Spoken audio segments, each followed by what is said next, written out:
Hey guys, we're going to talk about back squats, specifically setting up for the squat. So when we're taking the bar out of the rack, we want to make sure we're in a good position and in a solid position before we start moving. Now, you might have seen some people wearing lifting belts, me included, on deadlifts and that kind of thing. That's almost like a last resort. We don't want to see people using that like an empty barbell. You might see people in conventional gyms put it on, doing bicep curls. There's no need for it. What we want to do is you've got your own inbuilt weightlifting belt in your body. It's that midsection, that sort of mid to lower back, the strip of muscle around the belly, around the sort of abs. It's that strip that's your inbuilt weightlifting belt.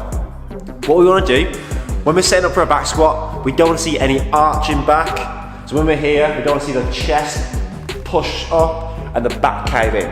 If you complain of back pain or backache, it's probably because you're doing those sort of things. Not just on back squats, on anything. When we see a kip, it's exactly the same thing. If the feet come too far back and they bend round, they get that sort of scorpion kick. This is the spine, it just kind of is pushing the spine and compressing it.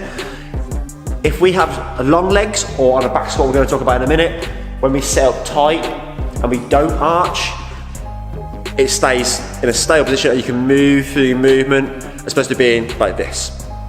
So, when we set up on the back squat, this is what it's going to look like.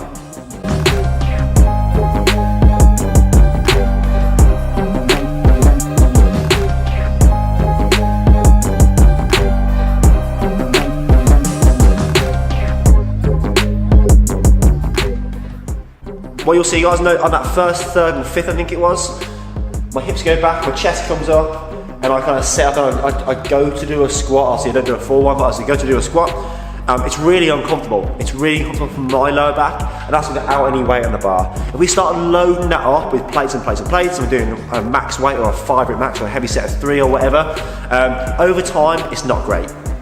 What we want to do is we want to make sure we're picking loads that are relatively heavy for whatever we do on the whiteboard, but we can maintain positions more than anything else, right? The second, fourth, and sixth rep, I think it was, I set myself up. I tense my belly, my hips tuck under, and I do a squat, and my whole upper body moves as one block. So my shoulders to hips don't break. Imagine doing that thing on a deadlift where we're kind of overdoing it. Because we're lifting it off the ground, it seems more risky, but actually when we're on a back squat, the weight's pushing down the spine, and we don't want to have that, all right? We want to be in a nice, good position, and that makes sure that everything's working as it should do. My tip for you today, for these heavy squats that are coming up, we're doing heavy sets of 5 at the end of the week, is tense your belly. Practice picking loads that are heavy enough that you can control that position without having to arch forward and backwards, okay? Give it a go, guys. You can do it in your warm-ups with a plate squat or just air squats. You can practice with those air squats, lunges or anything like that. It's the same for every single movement. We mentioned kipping earlier. You can practice doing the kip. Obviously there's an element to an arch, but we're not trying to exaggerate it, that's all. So, any questions, guys? Give us a shout, speak to me in class. Enjoy and we'll see you soon.